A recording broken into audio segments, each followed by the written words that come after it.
Bonjour, bienvenue dans cette vidéo numéro 3 concernant l'installation de l'IDE d'Arduino. Effectivement, que vous ayez besoin de faire une programmation de votre carte Arduino avec Blockly Arduino, ArduBlock, Scratch ou même juste classiquement, vous avez besoin d'avoir les pilotes. Voilà. Et ces pilotes sont contenus dans l'IDE d'Arduino. Évidemment, cette IDE aussi contient le logiciel de programmation si on veut faire la programmation classique avec la ligne de code. Cette IDE donc il est téléchargeable gratuitement à l'adresse que je vous indique ici.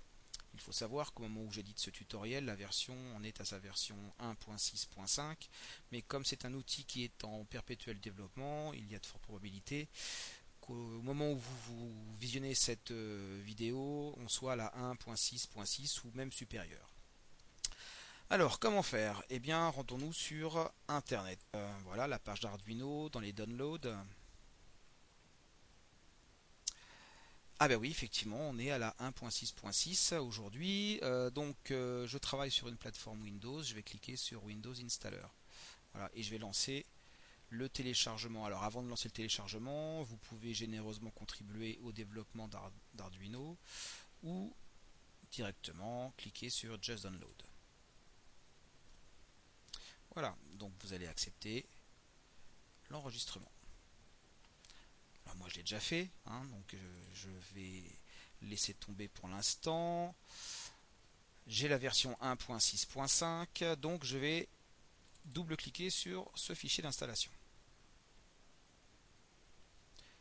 Je vais exécuter le fichier, accepter le contrat de licence, bien vérifier que tous les composants d'installation soient cochés, installer ce logiciel Arduino dans Program Files par défaut, moi je le mets tout le temps ici, je vous conseille de faire la même chose, et l'installation se lance. Alors, en fonction de votre ordinateur, cette installation peut être plus ou moins longue.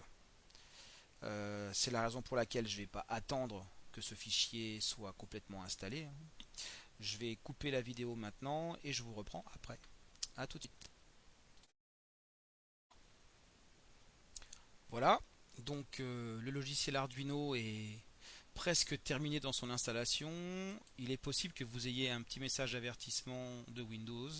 Rien de grave, vous cliquez sur continuer. L'installation se termine. D'ailleurs là, elle nous a dit qu'elle est complétée. En plus, on voit bien ici l'icône Arduino qui apparaît. On peut fermer en cliquant sur Close. Voilà. Et on va aller faire un tour dans l'IDE d'Arduino, voir à quoi il ressemble. Bon, ça sera très sommaire, hein, ce que je vais vous montrer. Donc, ouvrons l'IDE d'Arduino.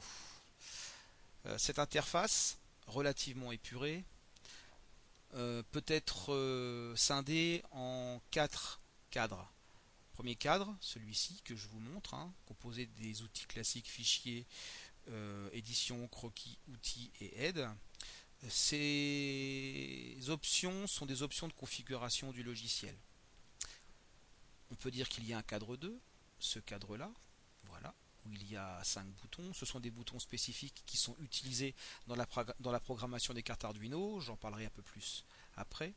Il y a le cadre 3, celui-ci, la partie blanche. Cette partie blanche, c'est la zone d'édition du programme. C'est ici que l'on fait la programmation classique avec les commandes particulières et une syntaxe aussi particulière. Et puis il y a le dernier cadre, ici. C'est ce qu'on appelle le debugger. En fait, c'est une zone qui indique toutes les erreurs qui seront contenues dans votre programme au milieu. Voilà, tout simplement. Alors, les fameux boutons spécifiques, il y en a 5. Le premier, ici, lui, il permet de vérifier le programme et donc il va actionner le debugger pour chercher les éventuelles erreurs. Le bouton numéro 2, celui-ci, d'ailleurs on voit ça s'affiche ici, hein, téléversé, c'est le bouton qui permet de charger votre programme directement dans la carte Arduino. Bon, il faut savoir que quand on lance un téléversement, de toute façon, avant il y a une vérification qui s'effectue. Le bouton numéro 3, celui-ci, permet de créer un nouveau programme. Le bouton numéro 4, celui-ci, permet d'ouvrir un programme qui est déjà enregistré sur votre ordinateur.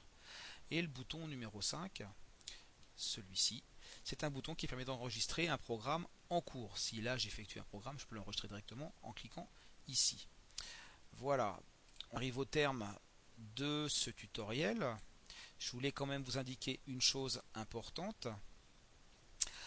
Si vous voulez avoir bien plus d'informations concernant l'IDE d'Arduino, je vous invite à consulter l'e-book de Simon Landreau et Hippolyte Wesslinger à cette adresse-là, un e-book qui est très bien fait et par ailleurs gratuit.